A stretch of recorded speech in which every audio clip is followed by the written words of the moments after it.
Desmistificando o sistema de detecção e alarme de incêndio. O trecho que vocês verão aqui agora fez parte do webinar junto com a BTK Solution.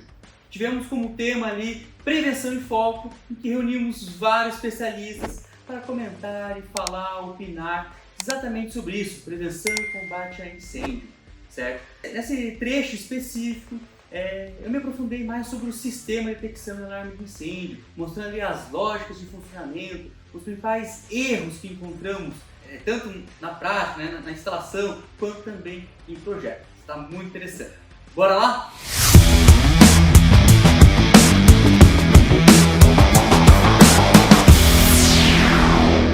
Então, primeiramente, dos três sistemas ali que quero abordar um pouco hoje, vamos falar primeiro sobre o sistema de alarme e detecção de incêndio. Primeiramente, qual a diferença do sistema de alarme de incêndio e do sistema de detecção de incêndio, certo? Bom, aqui na verdade, são dois sistemas distintos, tá? Inclusive, o sistema de alarme de incêndio, qual que é o objetivo dele? Acionar, comunicar todas as pessoas que estão na edificação, tá? Para que elas abandonem a edificação em um princípio de incêndio. Então, o sistema de alarme de incêndio, ele vai comunicar, certo? E a detecção, o que ela vai fazer? Ele vai fazer uma detecção de forma automática, tá? Por exemplo, sistema de alarme de incêndio, geralmente nós temos ali uma botoeira, tem a sirene e a central. Então, o indivíduo foi lá, identificou um princípio de incêndio, ele vai lá, aciona a botoeira, tá, de forma manual. Então, a gente precisa de uma pessoa ir lá, apertar a botoeira, aí essa botoeira, por sua vez, vai enviar um sinal para a central, por sua vez, vai disparar a sirene em toda a edificação, tá? O sistema de detecção, já ele vai ser um plus, né, um a mais, tá? Ele basicamente vai conseguir identificar de forma automática. Então, sem que uma pessoa vá lá e aperte, vai ter vários dispositivos espalhados por toda a edificação, e esse dispositivo vai conseguir reconhecer de uma forma automática, certo? Por que nós tratamos de sistemas diferentes, tá? Porque a norma, muitas vezes, exige o sistema de alarme, mas não exige a detecção. Ou, às vezes, temos outros casos, edificações um pouco mais complexas, que ele acaba exigindo os dois, tá? Mas, de regra, se tem a detecção, vai ter o sistema de alarme de incêndio, tá? Basicamente, essa aí que é a principal diferença. O principal objetivo nós temos objetivos secundários, vamos dizer, tá? Mas o objetivo principal é alertar todos de um princípio de incêndio, tá? Está tendo ali uma situação, um sinistro, as pessoas devem abandonar a edificação. Aqui um esqueminha básico que mostra. Aqui, basicamente, pessoal, esse aqui é um sisteminha convencional. Nós temos aqui, ó, o dispositivo, seria aqui, por exemplo, um detector de fumaça, certo? Um acionador manual. Aqui, vários dispositivos. Por que eu falo convencional? Tá? Porque ele está em um circuito, e quando ele detecta, ele vai acionar a central de incêndio, e ela, por sua vez, vai disparar a sirene. Aqui, já temos um ponto muito interessante. Por exemplo, já tive vários clientes que falaram, mas eu preciso da central? Não dá para pegar a botoeira ali e ligar a sirene? Inclusive, antigamente, existe ainda hoje, sistemas que funcionam assim, tá? Mas eles são totalmente fora da norma, tá? Por quê? Bom, porque se deu um princípio de incêndio em uma sala, você precisa comunicar todas as pessoas da edificação para que todas as pessoas abandonem o local, e não somente no local que está o princípio, certo? Por quê? Porque o incêndio ele pode evoluir e pode as pessoas que estão em outros ambientes não ter tempo de abandonar a edificação. Então, basicamente, você precisa ter a central, tá? Não tem como você fazer o sistema sem a central, tá? E ela vai funcionar basicamente nessa lógica que eu expliquei, em que vão ter dispositivos que vão fazer a leitura do ambiente, vão fazer as entradas e depois vão acionar aí as saídas, né? Vão fazer alguma ação, tá? Aqui é um modelinho bem simples, só para introduzir, tá? Depois eu vou mostrar um outro ali que vai ter alguns artifícios aí um pouco a mais, né? Pessoal, daqui agora acontece algumas tecnologias que temos para poder utilizar no sistema de detecção e alarme de incêndio, tá? Eu vou comentar aqui um pouco sobre cada uma, tá? O que eu vejo, por que eu trouxe aqui, tá? Eu vejo que um dos grandes segredos do projeto, né, de toda a instalação, é você utilizar a tecnologia adequada para a sua edificação, tá? Então, você tem que conhecer o que nós temos no mercado, quais são as opções do mercado, e saber também quais são os limites de cada uma delas, para poder utilizar da forma correta, certo? Aqui nós temos um gráfico que basicamente ele está relacionando a densidade de fumaça e a temperatura, tá? Então aqui ele vai estar subindo essa densidade de fumaça e temperatura em relação ao tempo, tá? Então conforme o incêndio ele vai tomando proporções maiores, tá? Iniciando aqui pela ignição. Tá? Agora eu queria fazer uma pausa, explicar um certo detalhe.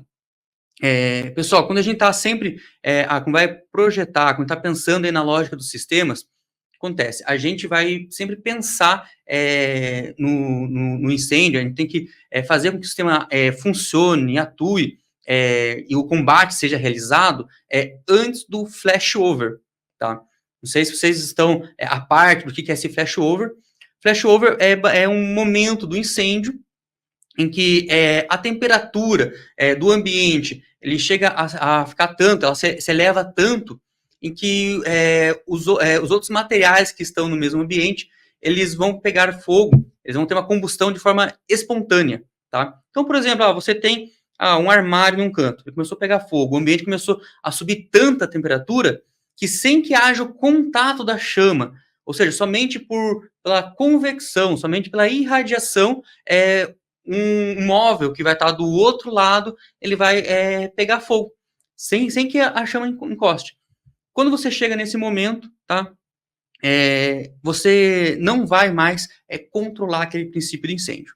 Aí a técnica começa a ser outra. Você vai tentar fazer um combate para que aquele incêndio ele não saia daquele ambiente. Por exemplo, uma casa começou a pegar fogo, chegou na situação de flashover, você vai pegar as edificações do lado, você vai resfriar para que ele não avance para as outras, tá? Mas só que aquele incêndio naquele local você já não consegue mais controlar, tá? Então, ou seja, a gente vai estar sempre trabalhando para que atuar antes do flashover. Isso eu comento muito na questão da detecção. Então, assim, para detecção, para combate, para todos os sistemas, o tempo ele é essencial. Tá? Então, quanto mais rápido a gente atuar, quanto mais rápido identificar, melhor. A gente vai ter uma chance maior de salvar vidas, certo? Então, aqui comentando um pouco sobre as tecnologias, aqui a primeira é a detecção por vídeo, tá? Que é uma das mais rápidas, né? Ela consegue identificar no momento que tem pouca fumaça, você tem pouco calor ainda sendo emitido, certo? Ele é um dos mais rápidos, tá? Porém, também aí você tem um custo aí um pouco mais elevado. Inclusive, acho que o Renato, ele vai abordar amanhã sobre essa tecnologia, tá? Se quiser conhecer um pouco mais, tá? É uma tecnologia muito bacana, muito legal mesmo, tá? Aqui o próximo que nós temos, o que é? É a detecção por aspiração, tá? Como que funciona? Basicamente, você tem uma canalização distribuída por todo o ambiente e o detector ele vai ficar aspirando ar, ele vai ficar succionando ar daquele ambiente, tá? Com isso, ele aspira esse ar e vai passar para um detector ultrassensível, muito preciso, tá? Como ele tem toda essa canalização, ele consegue ser muito rápido, mas muito rápido mesmo, pessoal. E temos várias vantagens também nesse tipo de sistema, tá? Por exemplo, às vezes ele consegue também atuar em temperaturas baixas, questão de pé direito também você consegue trabalhar muito, então tem várias vantagens, tá? Também o valor aí acaba sendo um valor um pouco considerável, tá? Depois nós temos aqui o detector linear, tá? Que basicamente geralmente é mais utilizado, por exemplo, em grandes barracões, você tem o pé direito muito alto, às vezes tem muitos itens embaixo, né? Às vezes tem muitas máquinas, ferramentas, e você instala esse detector numa posição alta, tá?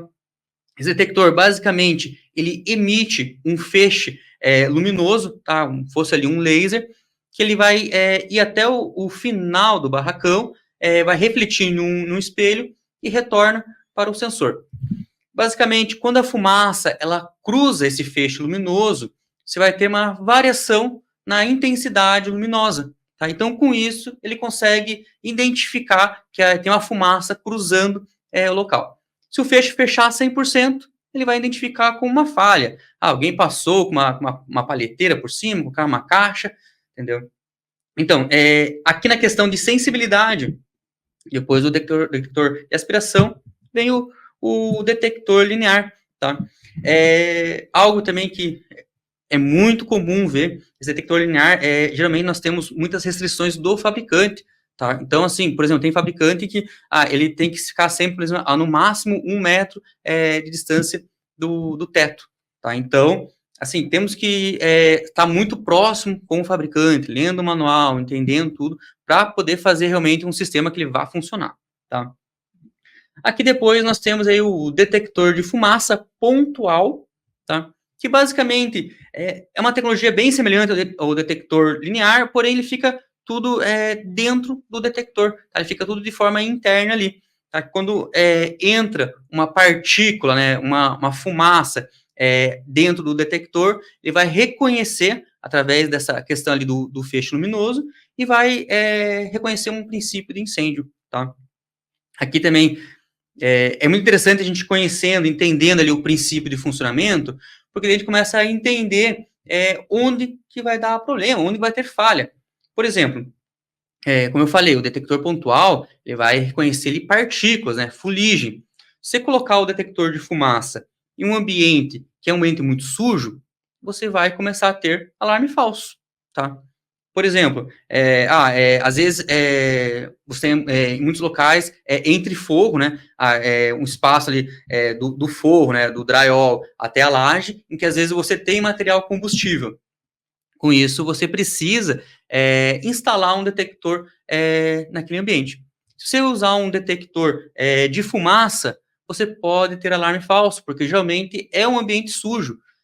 Tem muitos locais desse de entre fogo que eles são utilizados como uma caixa de retorno para o ar-condicionado, por exemplo, em que vai estar passando ali ar e pode acabar levando fuligem, poeira e dar esse alarme falso.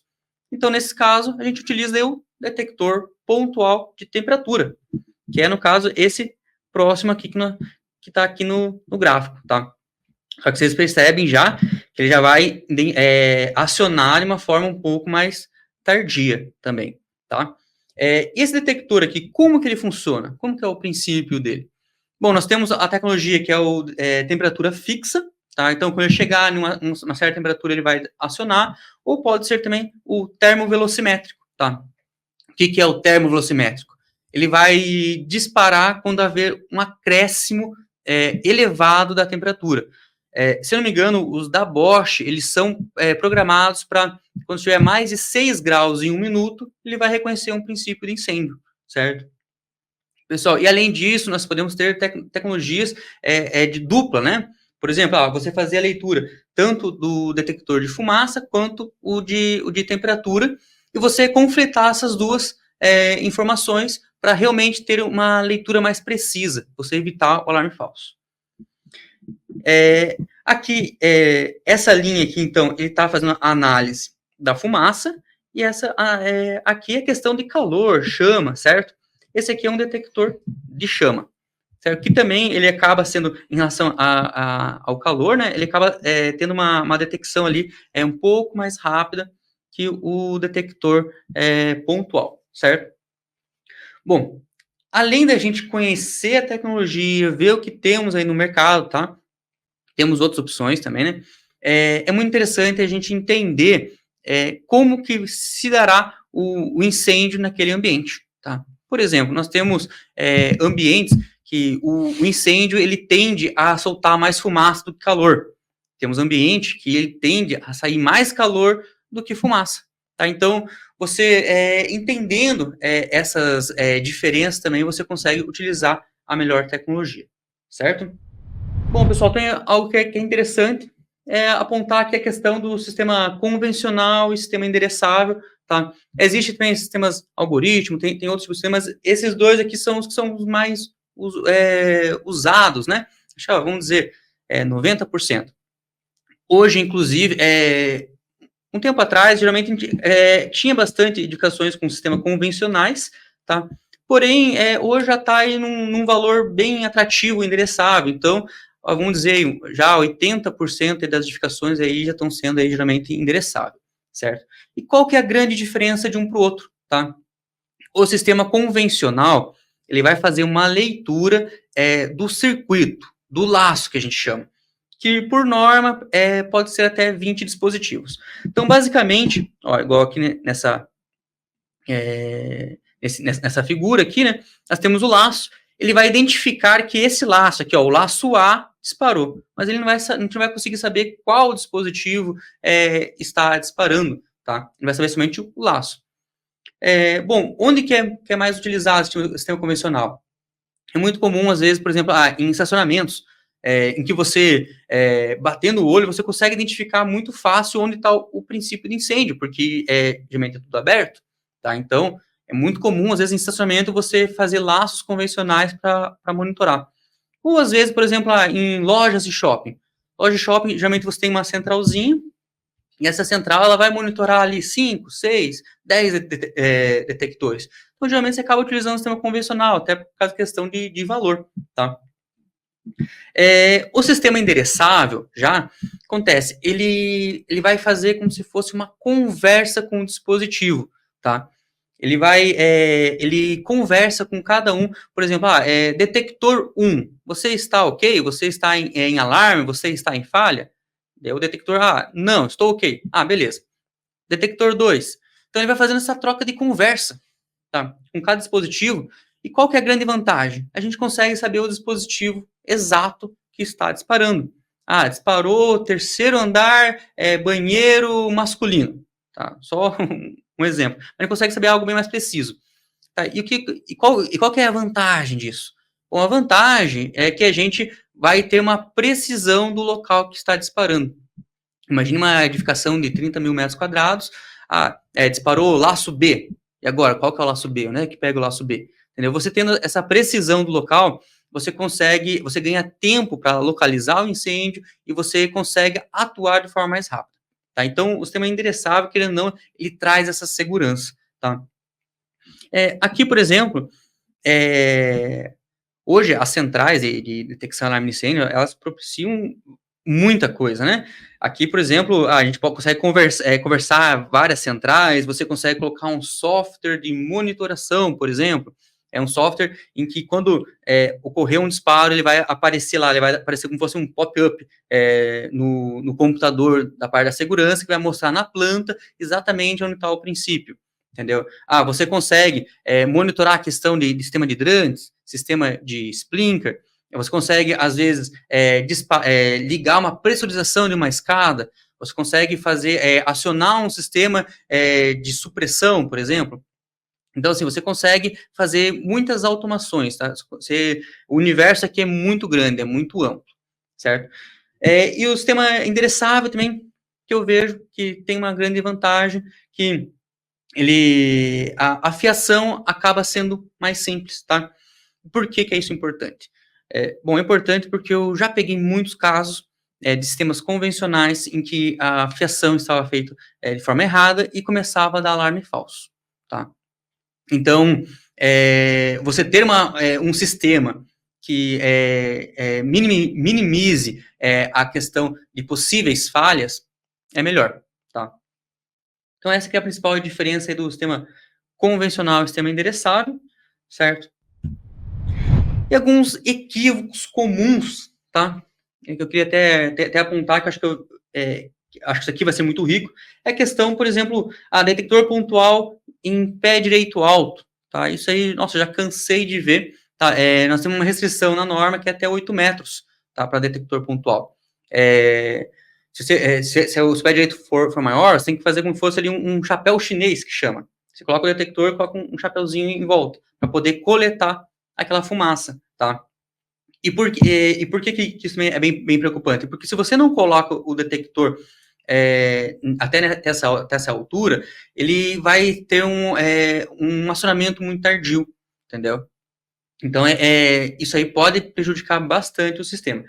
Em locais com pé direito muito alto, a melhor solução é o quê? É o detector linear. Então, o detector linear é a melhor solução para esses casos, certo? Detector de fumaça em ambiente com muita fuligem. Tá? Isso aí também é muito comum, às vezes, por exemplo, um estacionamento, você está usando um detector de fumaça, e daí ele começar a dar alarme falso. Tá? Pessoal, e qual que é o problema do alarme falso? Tá? Eu até esses dias no meu Instagram, eu comentei o caso, eu mostrei um caso de um amigo meu que ele está morando na Europa, e acontece, e no prédio dele que ele mora, tem detectores em todos os apartamentos. Tá? Daí um dia, disparou lá o sistema de incêndio, fez um videozinho mostrando, ele descendo a escada, um monte de gente lá na frente, ele, putz, nossa, que negócio chato, tudo mais, beleza, era alarme falso, não era princípio de incêndio. Beleza, voltou para sua residência. Passou uns 3, 4 dias, disparou de novo. Isso foi acontecendo, chegou uma hora que ele não aguentava mais. Daí ele foi registrar novamente, disparou, tem que descer. Ou seja, quando ele desceu lá fora, em vez de ter um monte de gente, tinha 2, 3, 4, 5 pessoas, entendeu? Então, ou seja, as pessoas já estavam de saco cheio, já não estavam mais saindo. Então, o que acontece? Isso vai facilitar para que, se ocorrer um princípio de incêndio real, as pessoas vão pensar que é alarme falso e não vão abandonar mais a edificação. Então, vejam como é preocupante sistemas falhos, né, sistemas que não têm confiabilidade, certo? Só um pouquinho, pessoal.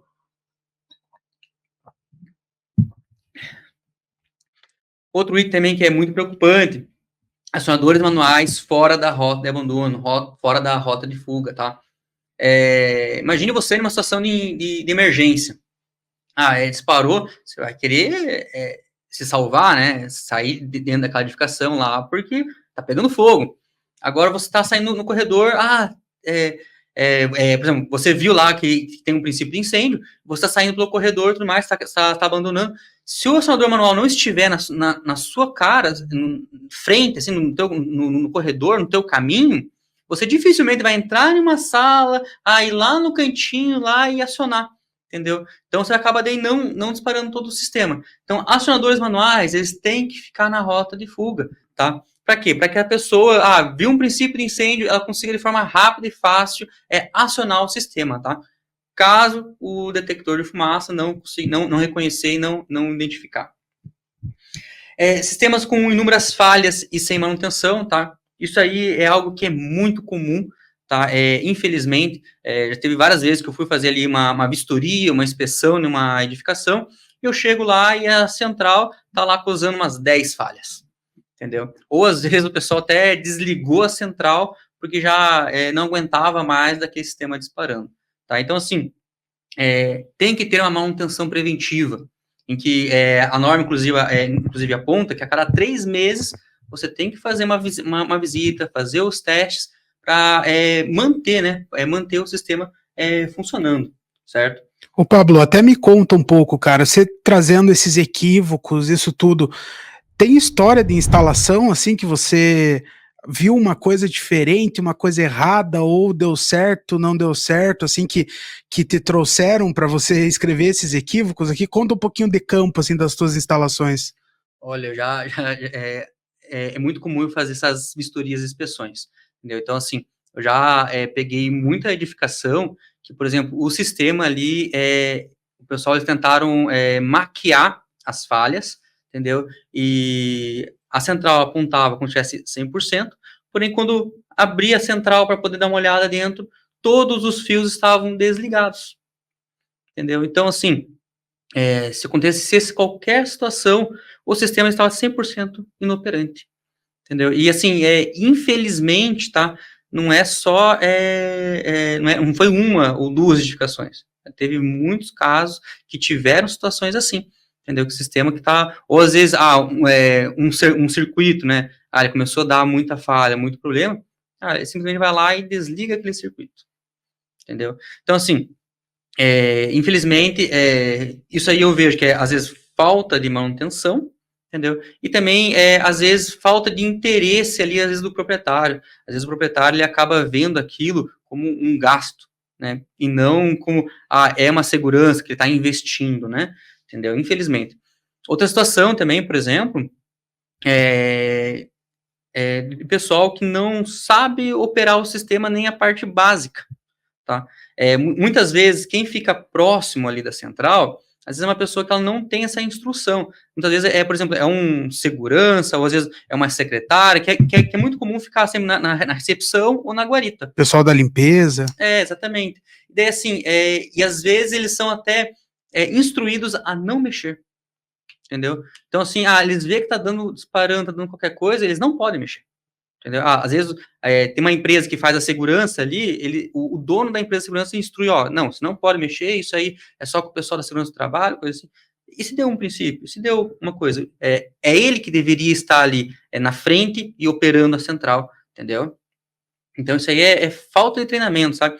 Até que é uma questão que o Eduardo, né, comentou na última palestra ali, os grandes erros, a maioria dos erros, infelizmente, é fator humano, entendeu?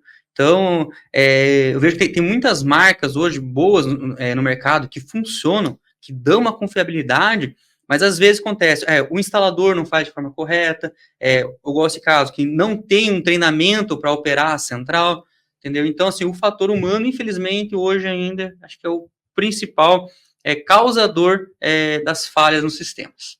Certo. Legal, legal. Tem pergunta pra gente lá. Então, o Thierry perguntou: já peguei muitos casos assim, né, de central ser fake. Né, não é só fake news, pessoal, tem central de segurança fake também. Nesses casos, uma boa prática é recusar fazer o serviço ou notificar alguma autoridade?